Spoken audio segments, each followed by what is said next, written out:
Hi everyone, welcome to Knowledge Vibes Academy. இந்த வீடியோல நாங்க என்ன பேச போறோம்னா the basic idea about the stock market and ஒரு beginner ஏன் stock market குள்ள வரணும் and ஒரு beginner ஏன் stock market குள்ள வர்றதை தாண்டி எப்போ வரணும், எப்படி படிக்கணும், இது எல்லாமே clear cut பேச போறோம். There are lot of questions, confusions இருக்கும். ஸோ அதை பத்தியான டிஸ்கஷன் தான் நானும் லோகேஷும் பேச போறோம். So I will be asking from the customer's point of view and he will be clearing all your doubts through education mode. So we have started our academy from 2019. So 2019 we have started our training model. In the 6 years of journey we have trained around 700 participants through classroom, online and recording courses model. So idhula stock market la naanga eppadi basic ah solli tharona structured ah உங்களுக்கு mentoring பண்றோம் from module 1, module 2, module 3. So module 1ல உங்களுக்கு investments பத்தி சொல்லிக் கொடுக்குறோம். Module 2ல swing trading பத்தியும், module 3ல இன்ட்ராடே ட்ரேடிங் பத்தியும் உங்களுக்கு சொல்லிக் கொடுக்குறோம். ஸோ இந்த கிளாரிட்டியோட நம்ம டிஸ்கஷன் மோட்குள்ள போகலாம். Hi Lokesh. Hi Shini. So the beginners frequently asked questions. The first questions is, I'm a complete beginner. Can I really learn stock market from scratch? கண்டிப்பா, அப்சல்யூட்லி எஸ். ஏன்னா ஸ்டாக் மார்க்கெட்டை லேர்ன் பண்றதுக்கு ஒரு ஃபைனான்ஷியல் பேக்ரவுண்ட் இருக்கணும் அவசியமே இல்லை. ஒரு ஜீரோ ஃபைனான்ஷியல் பேக்ரவுண்ட்ல இருக்கிறவங்களும் ஸ்டாக் மார்க்கெட்டை லேர்ன் பண்ணலாம். ஏன்னா இது ஒரு ப்ரையர் டேலண்ட் கிடையாது, இது ஒரு ஸ்கில். எப்படி ஸ்டாக் மார்க்கெட்டை அப்ரோச் பண்ணணும், ஸ்டாக் மார்க்கெட் ஆக்சுவலாக எப்படி ஒர்க் ஆகுது, ஏன் ப்ரைஸஸ் மேலே போகுது கீழே வருது, எந்த டைம் நம்ம இன்வெஸ்ட்மெண்ட் பண்ணணுன்றத நீங்க ஒரு அக்வயர்டு ஸ்கில்லா அப்ரோச் பண்ணலாம். எமோஷனலா பார்க்காம லாஜிக்கலா நீங்க திங்க் பண்ணா ஒரு பிகினர் கண்டிப்பா ஸ்டாக் மார்க்கெட்ல ஒரு ஸ்ட்ரக்சர் லேர்னிங்ல சக்சஸ் பண்ணலாம். The second question is, stock மார்க்கெட்னாலே ரிஸ்கி, நம்ம பணம் லூஸ் பண்ணிடுவோம், இதுல கேர்ஃபுல்லா தான் நம்ம பண்ணணும் அப்படின்னு நிறைய பேர் சொல்லுவாங்க. So is this really risky? Srini, எந்த ஒரு ஃபைனான்ஷியல் டெசிஷன் மேக்கிங் நம்ம எடுத்தாலும் அதுல ரிஸ்க் கண்டிப்பா இருக்கும், இன்னெவிட்டபிள். ஃபிக்ஸட் டெபாசிட்ல பணம் போறதும் ரிஸ்க் தான். பட் என்னன்னா, இதை நம்ம லாஜிக்கலா அப்ரோச் பண்ணணும், எமோஷனலா பார்க்கக்கூடாது. ஸ்டாக் மார்க்கெட் ரிஸ்க், ஆனா பணம் லூஸ் பண்றதுன்றது உண்மை கிடையாது. அது ஒரு பார்ட்ல தான் இருக்கு. இப்போ இதை நீங்க ஸ்ட்ரக்சர் லேர்னிங் எடுத்துக்கிட்டு ஒருத்தவங்க இன்வெஸ்ட்மெண்ட் பண்றாங்கன்னா இதுல ரிஸ்க் இருந்தாலும் அதை ரிஸ்க் மேனேஜ்மெண்ட்டை கரெக்டா ஹேண்டில் பண்ணா கண்டிப்பா பணம் லூஸ் ஆகாது. ஒரு கோல் செட்டிங்கோட இதை நீங்க கிராஜுவலா வளர்த்துக்கிட்டு போயிடலாம். Fantastic. How much money do I need for trading? நிறைய பேருக்கு என்னன்னா, நீங்க ஒரு பெரிய பணத்தோட தான் உள்ள வரணும், நான் ஒரு 1 lakh 2 lakhs வச்சுதான் ஸ்டாக் மார்க்கெட்டுக்குள்ள வரணும்ன்ற ஒரு தப்பான மித் இருக்குன்றது எனக்கு தெரியும், உங்களுக்கும் தெரியும். பட் இந்த நாலேஜே தெரியாம ஒரு பிகினர்ஸ்க்கு இதுக்குள்ள எப்படி நம்ம என்டர் ஆகணும் போது, ஓகே இது ஒரு பெரிய பணம் வச்சுதான் உள்ள வரணும் அப்படின்ற சைக்காலஜி இல்ல. they are not even starting the stock market. So what is your idea? How much money do I need? Okay, so இதை ஒரு 2 விதமா பார்க்கலாம். ஸ்டாக் மார்க்கெட்ல 1 lakh 2 lakhs தான் வச்சு பேசணும்னு நீங்க சொன்னது கண்டிப்பா மித்து தான், அது டவுட்டே கிடையாது. 100 ரூபாவை வச்சு கூட ஸ்டாக் மார்க்கெட்ல நீங்க இன்வெஸ்ட்மெண்ட்ஸை ஸ்டார்ட் பண்ணலாம். ஸோ சிம்பிளா சொல்லணும்னா, கோல்டு பீஸ் அப்படின்னு ஒரு இன்வெஸ்ட்மெண்ட் இருக்குன்னு வச்சுக்கோங்களேன். கோல்டோட இன்னைக்கு சராசரியான விலை ஒரு கிராம் 12,000 ரூபாய் இருக்கு. நம்ம போயிட்டு கோல்டு காயினை வாங்குறோம், சேவ் பண்ணிக்கலாம் அப்படின்னா 12,000 ரூபாய் தேவை ஒரு கிராமுக்கு. ஆனா ஸ்டாக் மார்க்கெட்ல நீங்க 100 rupees இருந்தாலுமே இதே பீரியட்ல நீங்க இன்வெஸ்ட்மெண்ட்ஸ் பண்ணலாம். ஸ்டாக் மார்க்கெட் உங்களுக்கு பெரிய அமௌண்ட் இருக்கிறவங்க தான் பண்ணணும்னு நினைச்சிட்டு இருந்தா அங்கதான் அதை நீங்க மாத்தி யோசிக்கணும். ஒரு அப்டக்கிள் இல்லாத பிசினஸை ஸ்டார்ட் பண்றதுக்கு ஒரு பேசிக்கான விஷயம் ஸ்டாக் மார்க்கெட் தான் எல்லாருக்கும் கரெக்டா பொருந்தும். ஏதோ ஒரு பிசினஸ் ஆரம்பிக்கணும் கூட உங்களுக்கு இனிஷியல் கேபிட்டல் பெருசா தேவைப்படும். கேபிட்டலை ரொம்ப ரொம்ப கம்மியா வச்சுக்கிட்டு அதை பெரிய லெவலில் வளர்க்கலாம்னா ஸ்டாக் மார்க்கெட்ல நீங்க கண்டிப்பா பார்ட்டிசிபேட் பண்ணலாம். நீங்க சொல்லும் போது கோல்டு பீஸ்ன்னு சொன்னீங்க. So you can start from 100 rupees also அப்படின்றது சொல்லும் போது what I thought is, why one should enter mutual funds? ஏன்னா மியூச்சுவல் ஃபண்ட்ஸ் நிறைய அட்வர்டைஸ்மெண்ட்ஸ் பார்க்குறாங்க, அது பத்தியான ஒரு கிளாரிட்டி இல்லை. மியூச்சுவல் ஃபண்ட்ஸ் நல்லதுன்னு எல்லா அட்வர்டைஸ்மெண்ட்ஸ்லயும் வருது, even all the cricketers are coming. But ஆனா how to begin with mutual funds? ஆமா, வெரி இன்ட்ரெஸ்டிங் கொஸ்டின். ஏன்னா மியூச்சுவல் ஃபண்ட்ஸ் சரியானது இந்தியில வர சொல்லுவாங்க, மியூச்சுவல் ஃபண்ட்ஸ் சஹி ஹை அப்படின்னு சொல்லுவாங்க. மியூச்சுவல் ஃபண்ட்ஸ் ஒண்ணுமே இல்லை. ஒரு பர்டிகுலர் இன்வெஸ்டர் ஸ்டாக் மார்க்கெட்ல இன்வெஸ்ட்மெண்ட் பண்ணணும்னா எங்க இருந்து நான் இமீடியட்டா ஆரம்பிக்கிறது அப்படின்னு தெரியாது. மியூச்சுவல் ஃபண்ட்ஸ் ஆல்ரெடி ஸ்டாக் மார்க்கெட்ல இருக்கிற ஒரு பெரிய industry. Okay, not only in stock market, ரொம்ப கேட்டகரைஸ்டா ஸ்டாக் மார்க்கெட்ல நீங்க இன்வெஸ்ட்மெண்ட் பண்ணலாம். அதே நேரத்தில் அந்த பணத்தை நீங்க ஃபிக்ஸட் டெபாசிட்ல இன்வெஸ்ட்மெண்ட் பண்ணலாம். ஏன் கோல்டுலயும் நீங்க ஒரு சேவிங் ஸ்கீம் மாதிரி ஆரம்பிக்கலாம். நான் சொன்ன மாதிரி தான் ஸ்ரீனி, ப்ரீவியஸ் கொஸ்டின்ல நான் சொன்னல 100 ரூபாய் வச்சு கூட ஸ்டார்ட் பண்ணலான்னு. அது ஆரம்ப பீரியட்லேயே ரொம்ப பப்ளிசைஸ் பண்ணது தான் மியூச்சுவல் ஃபண்ட்ஸ் இண்டஸ்ட்ரி. ஸோ இன்டைரக்டா ஸ்டாக் மார்க்கெட் இன்வெஸ்ட்மெண்ட் பண்ணலாம், வெரி வெரி ரிஸ்க் ஃப்ரீன்னு சொல்லுவாங்க. So it is subject to market risk. ஆனால் அதில் வந்து எக்ஸ்பர்ட் ஹேண்டில்டு இண்டஸ்ட்ரின்றதுனால உங்களோட ஒர்க் வந்து கம்மியாகுது. At the same time compounding ரொம்ப பெருசாகும். அப்போ டெஃபினட்டாக ஒரு விஷயம் நீங்கள் கிளியராக புரிஞ்சிக்கணும். மியூச்சுவல் ஃபண்ட்ஸ்ன்னு வந்துட்டாலே லாங் டேர்ம் இன்வெஸ்ட்மெண்ட் ஐடியாஸ் தான். கன்ஃபியூஸ் ஆகவே தேவையில்லை. ரொம்ப நேரத்துக்கு கண்டினியூஸாக இன்வெஸ்ட்மெண்ட் பண்ணுற இன்டென்ஷனை வளர்த்துக்கிட்டா மியூச்சுவல் ஃபண்ட்ஸில் இன்வெஸ்ட்மெண்ட் பண்ணவங்களுக்கு சக்ஸஸ் தாராளமாக கிடைக்கும். Fine. The next question will be, நிறைய பேர் டிமேட் அக்கௌண்ட் ஈஸியாக ஓப்பன் பண்ணிடுறாங்க. ஏன்னா இன்னைக்கு வந்து அது ஃப்ரீ, கரெக்டுங்களா? ஆமா. ஒரு சேவிங்ஸ் பேங்க் அக்கௌண்ட் ஓப்பன் பண்ணுற மாதிரி டிமேட் அக்கௌண்ட்டும் 1 இல்லை 2 3 கூட நம்ம ஓப்பன் பண்ணிக்கலாம். ஸோ ஓப்பன் பண்ணிட்டு நமக்கு தெரிஞ்ச கம்பெனிஸில் பண்ணிடுறோம். ரிலையன்ஸ், டிசிஎஸ் அப்படின்னு பிளைண்டா போயிடுறாங்க. So what is your opinion? How one should invest in a stocks? How to pick the right stocks? கிளியரா இது மியூச்சுவல் ஃபண்ட்ஸ் பத்தி பேசும்போது ஒரு எக்ஸ்பர்ட் ட்ரிவன் நான் சொன்னேன். இப்போ டிமேட் அக்கௌண்ட் ஓபன் பண்ணிட்டாலே நிறைய பேருக்கு என்ன ஃபேசினேஷன்னா, நம்மளே பண்ணிடலாம், நம்மளே மியூச்சுவல் ஃபண்ட்ஸ் இன்வெஸ்டர்ஸ் மாதிரி பண்ணிடலாம், சக்சஸ் அதிகமாக கிடைக்கும் அப்படின்ற ஒரு பிளைண்ட் ஸ்பாட்ல போய் மாட்டிக்கிறோம். அப்போ நம்ம எடுத்தோன்னே என்ன செக் பண்ணுவோம் ஸ்ரீனி? பிராண்ட்ஸ். லைஃப்ல நம்ம வந்து ஏதாவது ஒரு புதுசா விஷயத்த எடுக்கிறோம்னா நம்ம என்ன பார்ப்போம்னா, இது நல்ல பிராண்டா அப்படின்னு யோசிப்போம். அது ஒரு ஷர்ட்டா இருக்கலாம், நம்ம வாங்குற காரா இருக்கலாம். நான் வந்து சின்ன லெவல் பர்ச்சேஸ்ல இருந்து பெரிய லெவல் பேசுறேன். ஸ்டாக் மார்க்கெட்ல அப்படி இல்லை. ஒரு ப்ராப்பர் ஸ்ட்ரக்சர் லேர்னிங் வேணும். டிசிஎஸ் கம்பெனியை நீங்க ஜனவரி 2025 இன்வெஸ்ட்மெண்ட் பண்ணிருந்தீங்கன்னா இப்போ டிசம்பர் 2025ல டிசிஎஸ் பெரிய கம்பெனியா இருந்தாலுமே நீங்க லாஸ்ட்ல தான் இருப்பீங்க. ஆனா ஒரு proper learning and structure mind செட்ல இருக்கிறவங்க டிசிஎஸ்ன்னு கிடையாது. ஒரு கம்பெனி அது குளோபல் லெவல்ல இருந்தாலும், இப்போ கூகுள்னு எடுத்துக்கோங்களேன், இதே பீரியட்ல இது மிகப்பெரிய ப்ராஃபிட் கொடுத்துருக்கு. ஸோ டிசிஎஸ் கூகுள்ன்றது வந்து டிசிஎஸோட கூகுள் பெரிய கம்பெனி கரெக்ட் தான். ஆனால் டைமிங் ஆஃப் இன்வெஸ்ட்மெண்ட் ரொம்ப முக்கியம். Learning is the first thing prior to investment. So learning structure இருந்ததுன்னா இந்த ப்ராப்ளம் வந்து இருக்கவே இருக்காது. டிமேட் அக்கௌண்ட் ஓபன் பண்றதுன்றது growth இல்லை. டிமேட் அக்கௌண்ட் ஓபன் பண்றதுன்றது ஒரு ப்ராசஸ். அந்த ப்ராசஸ்ல நெக்ஸ்ட் ஸ்டெப்பை வந்து லேர்னிங்ல எடுத்து போய் வைக்கணும். எஜுகேஷனை வந்து அட்டைன் பண்ணணும், நாலேஜ் இருக்கணும், அனாலிசிஸ் இருக்கணும், டெசிஷன் மேக்கிங்கை லாஸ்டா எடுத்துட்டு வரணும். நிறைய பேர் பிகினர்ஸ் என்ன தப்பு பண்ணிடுறாங்கன்னா, நம்ம முதல்ல இன்வெஸ்ட்மெண்ட் பண்ணிடலாம் பிராண்ட்ஸ்ல, அது நம்மளுக்கு ப்ராஃபிட்டை கொடுத்துரும்னு நினைக்கிறாங்க. ஸோ அதை பண்ணவே கூடாது. அது வந்து மிகப்பெரிய தப்பு. Obviously yes. நம்ம நிறைய பேர் என்ன சொல்லுவாங்கன்னா, இப்போ நான் பேங்க் அக்கௌண்ட் வந்து ஹெச்டிஎஃப்சி பேங்க்ல வச்சிருக்கேன், எஸ்பிஐ ஆக்சிஸ்ல வச்சிருக்கேன், 3மே லிஸ்டட். அதனால அந்த கம்பெனி 10 வருஷம் கழிச்சு இருக்க தானே போகுது. ஸோ அப்போ நான் ரைட்டாவே இன்வெஸ்ட்மெண்ட்ஸ் டைரக்டா பண்ணலாம்ல, நான் ஏன் ஒரு ட்ரைனிங்குள்ள வரணும்? இந்த கொஸ்டினுக்கு வந்து ஒரு பாயிண்ட் நான் வந்து அதுல இருந்து பிக் பண்ணிக்கிறேன். நல்ல கம்பெனி ஹெச்டிஎஃப்சி பேங்க், ஆக்சிஸ் பேங்க்னு சொல்லலாம். எல்லாருமே 10 வருஷம் வெயிட் பண்ணுவீங்களா? அதான் கொஸ்டின். ஒரு டேட்டா பாயிண்ட் என்ன சொல்லுதுன்னா, ஸ்டாக் ஹோல்டிங் கார்பரேஷன் ஆஃப் இந்தியான்னு ஒரு பர்டிகுலர் ஆர்கனைசேஷன் இருக்காங்க. மியூச்சுவல் ஃபண்ட்ஸ்ல வந்து வெயிட் பண்றாங்க அப்படின்னா 5% தான் வெயிட் பண்றாங்க. மோர் தென் 3 இயர்ஸ், மோர் தென் 5 இயர்ஸ். ஸோ ஒரு ஆர்கனைஸ்டா எக்ஸ்பர்ட் ஹேண்டில்டு பண்ற ஃபண்ட்ஸ்லயே நம்மளால 5 வருஷத்துக்கு மேல வெயிட் பண்ண முடியல இன்வெஸ்ட்மெண்ட் பண்றத. நீங்க எப்படி ஒரு கம்பெனில 10 இயர்ஸ் வெயிட் பண்ணுவீங்க? நீங்க ப்ராக்டிகாலிட்டி உடையுது. நம்ம யோசிக்கும் போது எப்படி யோசிப்போம்னா, வெயிட் பண்ணா பெரிய ஆளா எல்லாம் யோசிக்கிறாங்க. ஆனா ஸ்டாக் மார்க்கெட்ல ஏதாவது ஃபால் வருதுன்னு வச்சுக்கோங்களேன், பேனிக் செல்லிங் பண்ணிடுவாங்க. இண்டிகோ எக்ஸாம்பிள் எடுத்துக்கலாம். இண்டிகோ ஃபிளைட்ஸ் கேன்சல் ஆகும் போது ஒரு ஸ்டாக் மார்க்கெட்ல எக்ஸ்பீரியன்ஸ் இல்லாத என்ன நினைச்சிருப்பாங்க, ஃபிளைட்ஸ் கேன்சல் ஆகுது பிரச்சனை, 5000 ரூபாய் இருந்த ஸ்டாக் வந்து 4600 ரூபா வந்துருச்சு. ஸோ ஃபாஸ்டா 400 ரூபாய் கீழே விழுந்துருச்சு, வித்துட்டு வெளில போயிடலாம், நமக்கு சேஃப். ஆனா இப்ப ஸ்டாக் 5000 மேல போயிடுச்சுல. இது எல்லாமே 10 டேஸ் நடந்துச்சுல டிசம்பர்ல. ஸோ அப்போ என்னன்னா, நாலேஜ் இருக்கவங்களுக்கும் எக்ஸ்பீரியன்ஸ் இருக்கவங்களுக்கும் தான் அந்த பிரச்சனை பத்தி தெரியும். வெறும் பிராண்ட்ஸும் நீங்க வச்சிருக்கீங்கன்றது மட்டும் உங்களை காப்பாத்தாது. மார்க்கெட்ல லாஸ் கண்டிப்பா நடக்கும், ப்ராப்பர் லேர்னிங் இல்லைனா. ஸோ அப்போ நீங்க சொன்னதுல இருந்து 2 point, how to pick the right stocks and when to enter, when to exit. இந்த ஸ்ட்ராட்டஜி வந்து நம்மளோட கிளாஸஸ்லயும் வந்து கிளியர் கட்டா நம்ம வந்து எப்படி சொல்றோம்? When to enter, when to எக்ஸிட்ன்றதுக்கு முன்னாடி how to enter the right stocks நீங்க சொன்னீங்கல்ல, இதுக்கு வந்து ஒரு macro economical view of understanding வேணும்.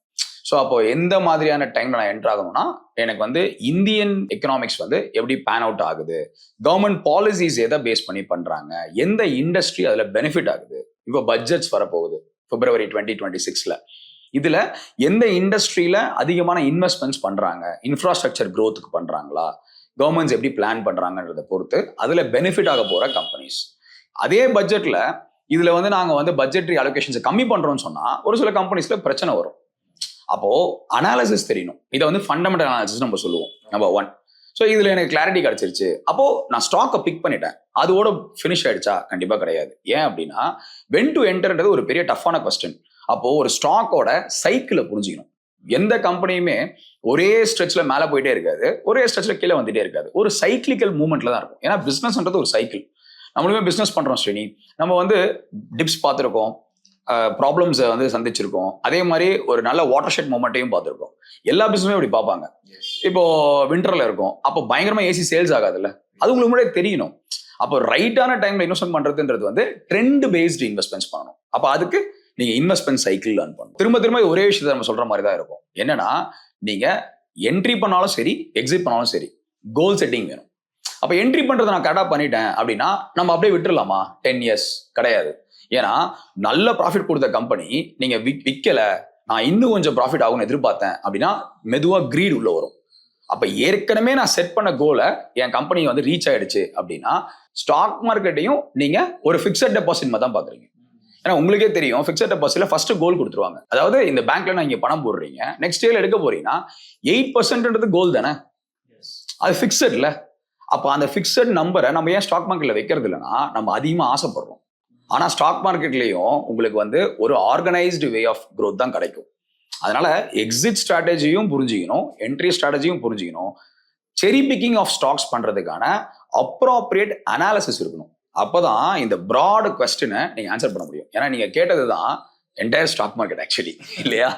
பட் நிறைய பேருக்கு என்ன இதுனா, நீங்க சொல்லும் போது எஃப்டில 8% தராங்க, என்பிஎஃப்சில 9%, even double digit returns of 10 to 11 கொடுக்குறாங்க, அப் டு 12 வரைக்குமே சொல்றாங்க. அப் டு 12 இருக்கு. சோ ஸ்டாக் மார்க்கெட்ல 100% ரிட்டர்ன்ஸ் வருது அப்படின்னு சொல்லி நிறைய பேர் ஏமாந்து உள்ள வந்துடுறாங்க.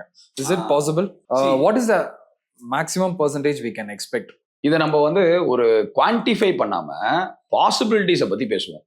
100% ஸ்டாக் மார்க்கெட்ல பாசிபிள்னா எஸ் தான் சொல்லணும். Yes, it is possible. ஆனா 100% in all the companies you என்டர்னா அப்சல்யூட்லி நோ சொல்லலாம். அப்போ இது பாசிபிலிட்டிஸ் ஆங்கிள் பார்க்கணும். இப்போ லெட்ஸ் சே பேடிஎம் எக்ஸாம்பிள் எடுத்துக்கலாம்.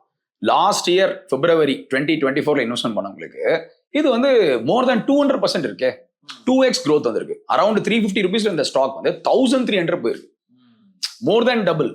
அப்போ இதுதான் வந்து ஸ்டாக் மார்க்கெட்டு. நான் பார்த்துட்டேன் பேடிஎம், அப்ப நான் பண்ற கம்பெனியும் பேடிஎம் மாதிரி போகும்னு சொன்னீங்கன்னா ஸ்டாக் மார்க்கெட் உங்களை அப்படியே ஏமாத்தி விடும். அப்ப இது வந்து ரீசன்சி பயாஸ்.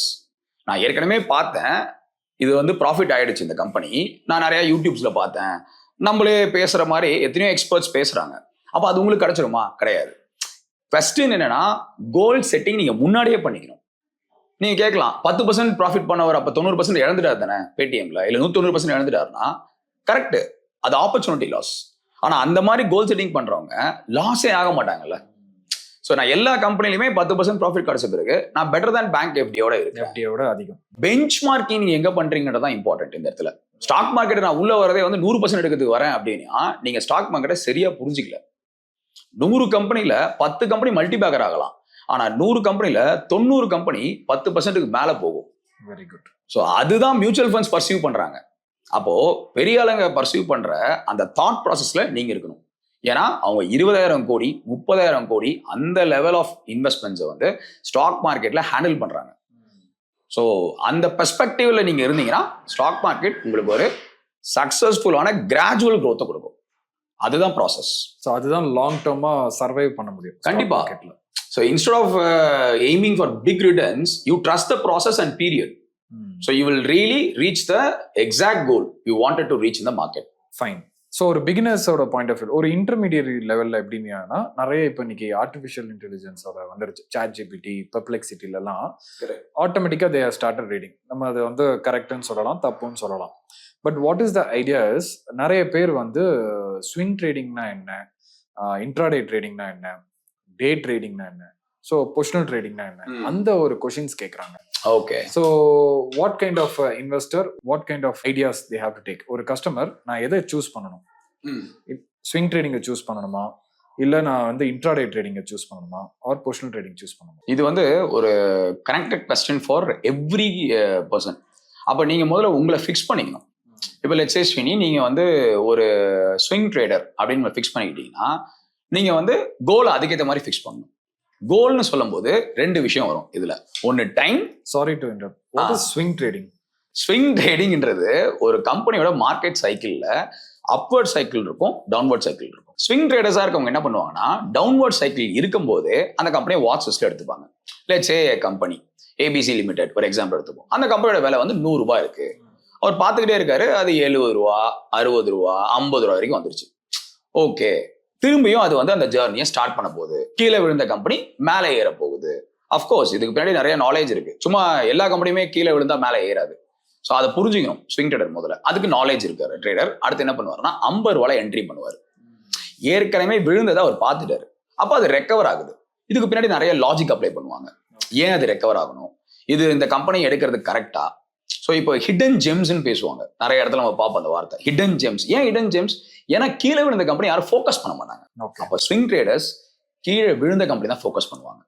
மேலே ஏறி இருக்க கம்பெனி தான் எல்லாருமே சேஸ் பண்ணுவாங்க. இந்த கம்பெனி வந்து 100% கொடுத்துச்சு, அப்போ அது லைம் லைட்ல வந்துடும். ஹிடன் ஜெம் இல்லை, அது நோன் ஜெம் இல்லையா? ஸ்விங் ட்ரேடிங் அதோட ஆப்போசிட். இது சரி, கேட்ட கொஸ்டின் உள்ள வருவோம்.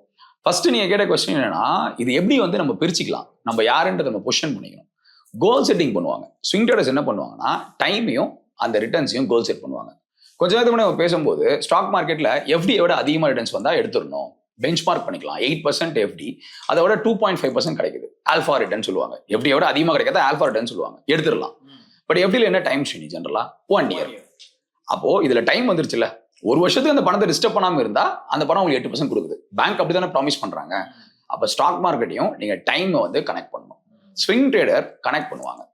ஸோ 21 டேஸ்ல இருந்து 55 டேஸை ஒரு டைம் பவுண்டு இன்வெஸ்ட்மெண்ட்டா வச்சுப்பாங்க.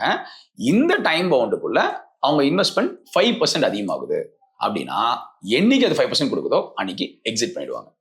அது எந்த கம்பெனியும் வேணா இருக்கலாம். ஸோ இது ஸ்விங் ட்ரேடர். இல்ல எனக்கு அது எய்ம் இல்லை, நான் பெரிய லெவல்ல வந்து வெல்த்தை பில்ட் பண்ணணும்னு நினைப்பாங்க. எனக்கு 5% 60 நாள்ல வேண்டாம், எனக்கு வந்து 50% வளரணும், நான் 3 இயர்ஸ் வெயிட் பண்றது ரெடி அப்படின்னு ஒருத்தர் நினைக்கிறாரு அப்படின்னா, அவர் ஸ்விங் ட்ரேடர் கிடையாது. அவர் பை டிஃபால்ட்டாவே லாங் டேர்ம் இன்வெஸ்டர். ஒரு வருஷத்துக்கு மேல அவர் ஹோல்ட் பண்றதுக்கு ரெடி. அப்ப அந்த பீரியட் என்ன நடக்கும் சீனி? கண்டிப்பா டிராடவுன்ஸ் நடக்கும், கீழே விழும், லாஸ் ஆகும். அந்த இன்வெஸ்ட்மெண்ட் டைமிங்ல கேப்சர் பண்றவங்க அதை கீழே விழுந்ததையும் அப்சர்வ் பண்ணிட்டு தாங்கிட்டு அந்த பெயினை டைம் கொடுக்கறதுனால அது மறுபடியும் ரெக்கவர் ஆகும். நம்ம கொண்டாந்து பண்றது சொன்ன சைக்கிள். அப்ப அதே கம்பெனியை 100 ரூபாய்க்கு வாங்கினவர் வெயிட் பண்றாரு, 50 ரூபாய்க்கு போனாலும் ஆவரேஜ் பண்றாரு, ஒரு ஆவரேஜ் 75 ரூபாய் மாத்துறாரு, மறுபடியும் 100 ரூபாய் வருது, மொத்தமா ப்ராஃபிட் பண்றாரு. இந்த ஜேர்னி அவர் 2 வருஷத்துக்கு மேலே ட்ரை பண்றாரு. ஓகே, அவரு இன்வெஸ்டர். மூணாவது ஒரு கேட்டகரி இருக்கு, தொட்டா ஷாக் அடிக்கிற மாதிரியான கேட்டகரி. நிறைய பேருக்கு அது புரிய மாட்டேங்குது. என்னன்னா இன்ட்ராடே ட்ரேடிங் சொல்லுவாங்க, ஆனா அந்த இன்ட்ராடேவை ஃபாலோ பண்ண வராங்க. ஒரு 20,000 ரூபாய் போடுவாங்க, 10,000 ரூபாய் போடுவாங்க, போட்ட 10 நிமிஷத்துல அது 200 ரூபாய் கிடைச்சிருக்கும். நம்ம என்ன நினைப்போம், 20,000 ரூபாய் 200 தான் கிடைச்சிருக்கு அப்படின்னு பார்ப்போம். ஆனா அந்த பர்சன்டேஜ்ல எவ்வளவு சொன்னீங்க? அது 1%. 1%. உங்களுக்கு 10 நிமிஷத்துல 1% வரத நம்ம எம்ப்ரேஸ் பண்றதே கிடையாது. ஸ்டாப் லாஸ் வச்சிருப்பாங்க, ஸ்டாப் லாஸ் மட்டும் நம்ம 1000 ரூபாய் வச்சிருப்போம், ப்ராஃபிட் 200 ரூபாய் வந்தா சந்தோஷப்படவே மாட்டோம். காரணம் என்னன்னா, சைக்காலஜிக்கலா நமக்கு என்னன்னா அது 1000 ரூபாய் தான் கிடைக்கணும். ஏன் 975 கிடைச்சா வெளில போக மாட்டீங்களா? அந்த இன்ட்ராடேல நம்ம வைக்கிற கோல் செட்டிங் 1%, 0.5 to 1% ரேஞ்ச் வைக்கணும். இது ஏன் பண்றது இல்லைன்னா, நம்ம ஸ்விங் ட்ரேடிங்லயும் வந்து ஒரு பர்டிகுலர் பர்சன்டேஜ் ரீச் பண்ணிடுறோம், இன்வெஸ்ட் பண்ணி ரீச் பண்ணிடுறோமா. இன்ட்ராடே ட்ரேடிங்ல அதை நம்ம ரீச் பண்ணியே ஆகுவோம், நம்ம மைண்ட் வந்து சீசன் ஆயிடும். ஆக்சுவலா ரேஞ்ச் வைக்கணும். ரேஞ்ச் ப்ராஃபிட்டபிளா இருந்தா இம்மீடியட் எக்ஸிட் பண்ணணும், அர்ஜென்சி காட்டணும். So 0.5% per day into 10 days is 5%. Okay, let's say stop loss 2 நாள் நீங்க இழந்துட்டீங்க ட்ரேடர், அப்ப அதுல ஒரு 1% உங்களுக்கு லாஸ் ஆயிடுச்சு. டெக்னிக்கலா நீங்க ஒரு 4% இருக்கீங்கல்ல, சான்ஸ் ஆல் த சார்ஜஸ் அதுவும் பார்த்தாலுமே. அப்போ அந்த மைண்ட் செட்ல இருந்தா அவங்க இன்ட்ராடேவை ப்ராப்பர் லேர்னிங்கோட பண்ணலாம். ஸோ 3 கேட்டகரி சம்மரைஸ் பண்ணணும்னா, இன்னும் கொஞ்சம் ஆட் பண்ணணும்னா, லைக் ஸ்விங் ட்ரேடிங்னா buy today sell later, summarise பண்றது. ஸோ இன்வெஸ்டர்னா buy today, wait for 2 or 3 years, you will reach your goal. Intraday trader, buy today, sell today. Discipline. So discipline தான் இதுல வந்து ஜெயிக்கிறதுக்கான முக்கியமான காரணம். Emotional discipline, logical discipline. Fine. And definitely stop loss is important for intraday trading. So intraday trading is a high risk. ஆமா, இத ஒரு வாரத்துல முடிச்சிடலாம். Capital protection. நாளைக்கு ட்ரேட் பண்றது கேபிட்டல் வேணும்ல, that is very important. Good. Every month, first week, we will start our new batches. So it will be a 1-month batch, and we will be having our regular classes from 10:30 onwards, and we will be available in office from 9:30 AM to evening 6:30. உங்களுக்கு ஏதாவது doubts இருக்கு, இதை பத்தி பேசணும்னா கண்டிப்பா நீங்க எங்க கிட்ட வந்து நீங்க கேட்டுக்கலாம். And we are the founders as well as trainers. So அதனால we will be available from Monday to Friday morning 9:30 to evening 6:30. And you can learn from us stock market, commodity market, and all the ideas what Lokesh said about investment, swing trading, intraday trading, which will be given you with practical knowledge along with book materials, and also recording. Everyday session is recorded, that will be given to you for the backup. So இப்போ ஈஸியாக நீங்கள் stock market படிக்கிறதுக்கு we are giving the clear cut knowledge and practical approach. So come and join us for the stock market and you can learn with ease.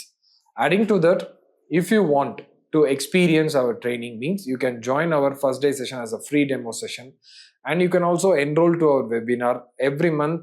Last weekend we will be having our free webinar, either Saturday or Sunday, that will be announced in our social media channels as well as our website. So உங்களுக்கு ஒரு free webinar attend பண்ணுங்க, உங்களுக்கு சாட்டிஸ்ஃபைடாக இருந்தால் you can enroll to our classes, right?